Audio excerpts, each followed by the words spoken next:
Of course he's paying. He's always desperate for Mom's approval, SIL declared at my Mill's birthday dinner. I quietly made 3 phone calls. That night was a mess. I've always believed family should be a haven of unconditional acceptance, a place where you belong without question. That was until my sister-in-law Charlotte taught me an entirely different lesson. My name is Alex. At 34, I've built a successful business from nothing. I wasn't born into wealth, didn't have connections or family money. Everything I've achieved came from hard work, persistence, and countless sleepless nights. I'm not one to flaunt my success. Designer labels and luxury cars don't impress me. What matters is security, stability, and providing a good life for those I love. My wife, Gloria, 32, is the quiet force behind my success. Thoughtful and kind, she balances my occasional intensity with her calm presence. We've been married for 5 years now, building our life brick by brick, compromise by compromise. I couldn't have asked for a better partner. Then there's Charlotte, Gloria's older sister. At 37, Charlotte has made it her mission to ensure I never feel like a genuine part of the family. Since the day Gloria and I exchanged vows, Charlotte has viewed me as an unwelcome intruder, someone who took her sister away, someone who doesn't deserve a seat at the family table. The hostility began subtly. For the first 2 years of our marriage, Charlotte deliberately mispronounced my name at every family gathering, not in an obvious way that would make her seem petty, but just wrong enough that I noticed. When corrected, she'd wave it off with a dismissive, "That's what I said," while making eye contact with everyone except me. At family gatherings, my achievements evaporated into thin air. While everyone else's promotions, home renovations, and even new pets received enthusiastic attention, my business milestones were deliberately overlooked. Once, when I secured a contract that doubled my company's revenue, Charlotte smoothly redirected the conversation before anyone could congratulate me. "Speaking of news," she'd interjected, "did anyone hear that Gloria's high school friend Stephanie is expecting twins?" The pattern continued relentlessly. When I couldn't attend her mother Catherine's birthday due to a business emergency, Charlotte seized the opportunity to twist the narrative. I later discovered she'd told Catherine I couldn't be bothered to make time for family events. The truth, that I'd arranged for a spectacular flower delivery and personalized gift in my absence, was conveniently omitted from her version of events. Perhaps Charlotte's most persistent tactic was undermining my career. Despite running a profitable company with 20 employees, Charlotte referred to my work as a little side project, or asked if I was still trying to find stable employment. She did this so effortlessly, with just enough plausible deniability, that confronting her would have made me seem paranoid or hypersensitive. Charlotte's own life was a complicated web of contradictions. 2 years ago, her marriage to Daniel ended after he discovered her affair with a coworker. Yet somehow in her retelling, Daniel became the villain and she the wronged party. Catherine, Gloria's mother, believed this narrative completely. Charlotte had always been the golden child, her mistakes excused, her behavior rationalized. While Charlotte's life appeared glamorous on the surface, reality told a different story. Her designer wardrobe and luxury car created an illusion of success that masked mounting credit card debt. She lived beyond her means while judging others for their financial choices. "You're still driving that old sedan?" she once asked me at a family dinner, raising a perfectly arched eyebrow. "I thought your business was doing well." This from someone who was 3 months behind on her car payments. Charlotte had a particular talent for emotional manipulation, especially with Gloria. Growing up, she had established a dynamic where Gloria's needs always came second. This pattern continued into adulthood, with Charlotte creating emergencies that required Gloria's immediate attention, often pulling her away from our plans or important events. Gloria, conditioned to put her sister first, would rush to Charlotte's aid, only to discover the emergency was something trivial or completely fabricated. When Gloria gradually began setting boundaries, Charlotte's tactics shifted to guilt and emotional blackmail. "After everything I've done for you," she'd say, her voice trembling just enough, "I guess your husband is more important than your own sister." Gloria would return from these conversations drained and conflicted, torn between loyalty to her sister and to our marriage. The tension between Charlotte and me remained largely unaddressed. Gloria, caught in the middle, preferred peace over confrontation. I respected her wishes, swallowing my frustration for her sake. But every relationship has a breaking point, and ours came with Catherine's 65th birthday. As the milestone approached, Charlotte announced she would organize the celebration, but claimed financial constraints prevented her from covering the costs. She suggested everyone contribute to make it special. I saw an opportunity to solve the problem and perhaps improve my standing with the family. "I'll take care of it," I offered during the family meeting. "Catherine deserves something special. I'd be happy to host the party at Blue Water Grill." This upscale restaurant was Catherine's favorite, though she rarely indulged because of the expense. Charlotte's expression flickered between annoyance and calculation. "That's generous," she said finally, "but I've already started planning. I should maintain control of the details." The message was clear. My money was welcome, but my input was not. We settled on an arrangement where I would cover the entire expense, approximately $10,000 for a private dining room, premium menu, and all the trimmings, while Charlotte would handle the planning. It seemed like a reasonable compromise, though I couldn't shake the feeling that I'd somehow played into her hands. The day of the celebration arrived. Gloria and I reached the restaurant early to ensure everything was perfect. The private room looked stunning, with elegant floral arrangements and personalized touches for Catherine. As guests began arriving, I noticed something odd about the seating arrangement. The chart placed Gloria and me at a table far from the family, adjacent to the restrooms. When I questioned this, Charlotte's smile didn't reach her eyes. "Oh, I thought that would be convenient for you since you're not really family," she said, her tone casual as if commenting on the weather. Gloria's face flushed with anger, but I squeezed her hand. "Let's not make a scene," I whispered. "Today is about your mother." Gloria reluctantly agreed, though her tension was palpable throughout the evening. As we took our assigned seats, I caught several confused glances from other family members who clearly expected us at the main table. Midway through the evening, I stepped away to speak with the restaurant manager about the cake presentation. As I approached the kitchen entrance, I overheard Charlotte's voice from around the corner. "Of course Alex is paying for everything," she was saying to someone, laughter in her voice. "He's always trying to buy his way into the family. It's almost sad how desperate he is for Mom's approval." I froze, blood pounding in my ears. Before I could decide whether to confront her, Charlotte continued. "I added the vintage champagne and the seafood tower to the menu. Why not? It's not like he'll notice the extra charges. Just make sure everything gets billed to him directly." My curiosity shifted to concern. I sought out the manager, asking for a preliminary bill to review. What I saw confirmed my suspicions. Charlotte had significantly upgraded virtually every element of the event without consultation. The premium wine selection alone added thousands to the total. Based on the current consumption, the final bill would exceed $22,000, more than double my agreed budget. A quick conversation with the restaurant staff revealed more of Charlotte's scheme. She had explicitly instructed them to bring the final bill directly to me at the end of the night, with a plan to publicly thank me for my generosity in front of everyone. The stage was being set for me to either pay an exorbitant amount or look petty by refusing in front of Catherine and the entire family. For years, I had tolerated Charlotte's behavior for Gloria's sake. I had bitten my tongue, looked the other way, and made excuses.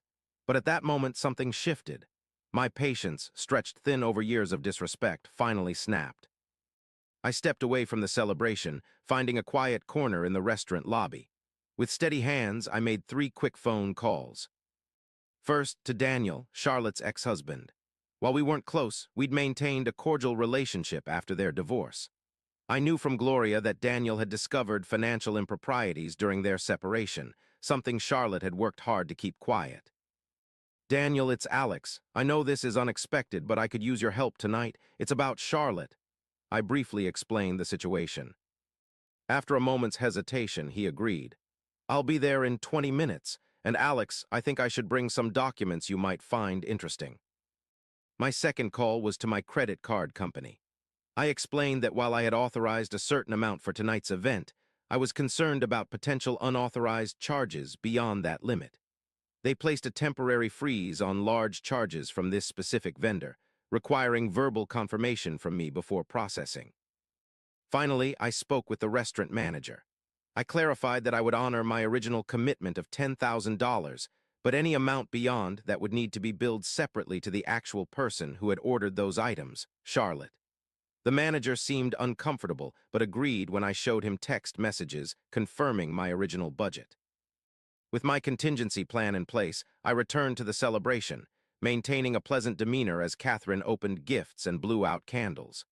Charlotte, oblivious to my actions, grew increasingly confident as the night progressed. She moved around the room like a queen holding court, accepting compliments for the lavish event she had organized. As dessert was served, Catherine stood to thank everyone, singling out Charlotte for planning such a magnificent evening. And of course, Catherine added, turning to me with a warm smile, thank you, Alex, for your generosity. This means the world to me. Charlotte raised her glass. To Mom, she announced, and to family coming together for special occasions. Her eyes met mine across the room, a glint of triumph in them.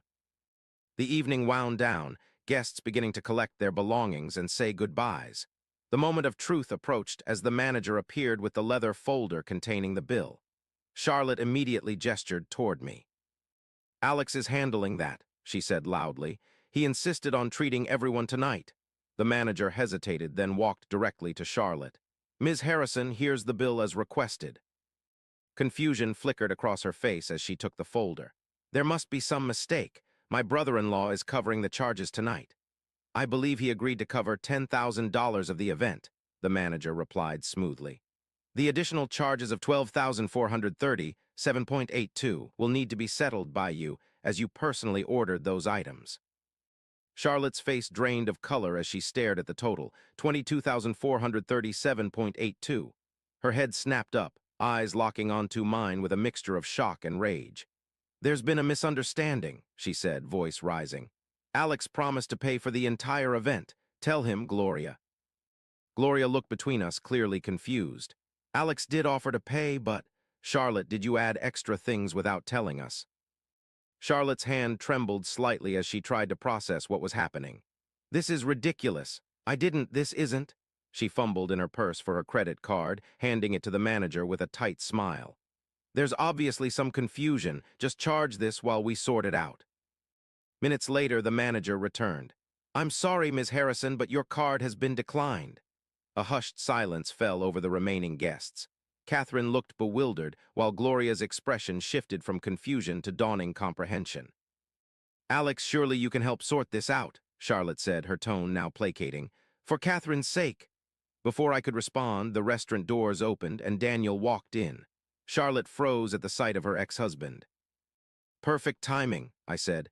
Daniel, perhaps you can help clarify something for the family. Daniel nodded grimly, placing a folder on the table. Charlotte, I think it's time everyone understood why our marriage really ended. What followed was the systematic dismantling of Charlotte's carefully constructed image. Daniel calmly explained how he had discovered Charlotte using their joint accounts to fund her lavish lifestyle, maxing out credit cards in his name, and even taking loans against their home without his knowledge. The affair was just the final straw, he explained to the stunned family. The financial deception had been going on for years. He spread out bank statements, credit reports, and legal documents across the table. Among them was a series of text messages Charlotte had sent to a friend, explicitly detailing her plan to make me pay for an extravagant party while taking all the credit. I've got the perfect sucker to foot the bill, she had written. Alex is so desperate for family approval he'll pay whatever I tell him to. Catherine's hand flew to her mouth in shock. Gloria stood frozen, staring at her sister as if seeing her for the first time. Charlotte's composed facade finally cracked. You had no right, she screamed at me, attracting attention from other diners. This is a private family matter. Exactly, I replied calmly. Family matters, and for years you've made it clear I'm not family, so why should family obligations apply to me? The manager, now visibly uncomfortable, suggested we resolve the payment issue immediately. Charlotte tried multiple cards, each declined, growing more agitated with each failed attempt. This is your fault, she hissed at me. You set me up. No, Charlotte, Gloria said quietly. You set yourself up. All Alex did was refuse to be your victim again. The situation escalated when Charlotte refused to surrender her keys to the valet, insisting she would leave without paying. When security was called, she became belligerent, resulting in the police being summoned. What should have been Catherine's elegant birthday celebration ended with Charlotte being escorted from the premises, screaming accusations and threats. I quietly settled the original $10,000 as agreed, leaving Charlotte to face the consequences of her actions. The immediate aftermath was as messy as expected. Catherine was devastated, torn between shock at Charlotte's behavior and concern for her daughter's welfare. Gloria alternated between anger at her sister and guilt over not seeing the pattern sooner. Extended family members chose sides, with many believing I had deliberately humiliated Charlotte. Charlotte herself launched a campaign to salvage her reputation. She called family members with a modified version of events, portraying herself as the victim of my calculated revenge. When that proved insufficient, she escalated to direct harassment, calling my office and sending inflammatory emails to business associates. "You've made a powerful enemy," read one particularly venomous message. "Hope your little company can survive what's coming." But Charlotte had underestimated the consequences of her public meltdown. Video of her confrontation with restaurant security had made its way to social media, caught by another diner's phone. Without context, it showed an entitled woman refusing to pay a bill and berating staff. The clip went viral in local circles, eventually reaching her workplace. Already on thin ice after past incidents, Charlotte was terminated when her employer discovered she had been using the company credit card for personal expenses. The financial cushion she depended on suddenly disappeared, forcing a reckoning with her unsustainable lifestyle. 1 month after the birthday incident, the family landscape had shifted dramatically. Catherine, after initial reluctance, began to acknowledge the pattern of behavior she had enabled in Charlotte. While she continued to support her daughter emotionally, she stopped providing financial bailouts.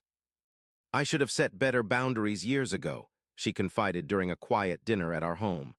"I thought I was helping, but I was just making it worse." Gloria struggled with conflicted loyalties but ultimately stood firm beside me. When Charlotte demanded she choose between her sister and her husband, Gloria's response was clear. "I choose a healthy relationship over a toxic one. When you're ready to be honest and respectful, we can talk." Charlotte's retaliation grew increasingly desperate. She posted vague accusations on social media, hinting at unethical business practices at my company. She contacted my clients, spreading rumors about financial instability. Each attack only further isolated her from family support as her true nature became impossible to ignore. 6 months later, the consequences of Charlotte's behavior had fully materialized. Unable to maintain her facade of prosperity, she was forced to downsize from her luxury apartment to a modest rental. Her expensive car was repossessed, and designer clothes sold to cover basic expenses. She found new employment, but at a significantly lower salary than before. The most significant change, however, was in family dynamics. Catherine began therapy to address her role in enabling Charlotte's behavior. Gloria established clear boundaries with her sister, refusing to engage during Charlotte's frequent emotional outbursts. Extended family, witnessing the pattern firsthand, no longer served as unwitting allies in Charlotte's manipulations. Through it all, Charlotte remained remarkably resistant to self-reflection. Even as the evidence of her actions mounted, she clung to her narrative of victimhood. In her view, her current circumstances were everyone's fault but her own. A year after Catherine's birthday celebration, we received an email from Charlotte. It contained something approximating an apology, though heavily qualified with justifications and deflections. "While I may have exercised poor judgment," she wrote, "I felt provoked by years of feeling sidelined in my own family after Alex's arrival." The email concluded with a request to reconnect with the family, particularly as Catherine's health had recently given us a scare. For Catherine's sake, we agreed to a tentative reconciliation, though with clear conditions regarding respectful behavior. Our first family dinner with Charlotte present was understandably tense. She arrived subdued, the designer clothes and arrogant demeanor replaced with something more authentic, if reluctant. When Catherine announced that Gloria and I were expecting our first child, Charlotte managed a genuine-seeming congratulation. Later, as Gloria and her mother discussed nursery plans, Charlotte approached me in the kitchen. "I still think you went too far," she said quietly, eyes fixed on the dish she was rinsing. "I think you pushed too far," I countered. "For years." She was silent for a moment. "I never thought you'd actually stand up to me." "That was your mistake," I replied, confusing patience for weakness. Charlotte nodded slowly. "Catherine's really excited about the baby. We all are. I want to be part of my niece or nephew's life," she said, a rare note of vulnerability in her voice. "That depends entirely on you," I told her. "Respect is earned, Charlotte, even in families."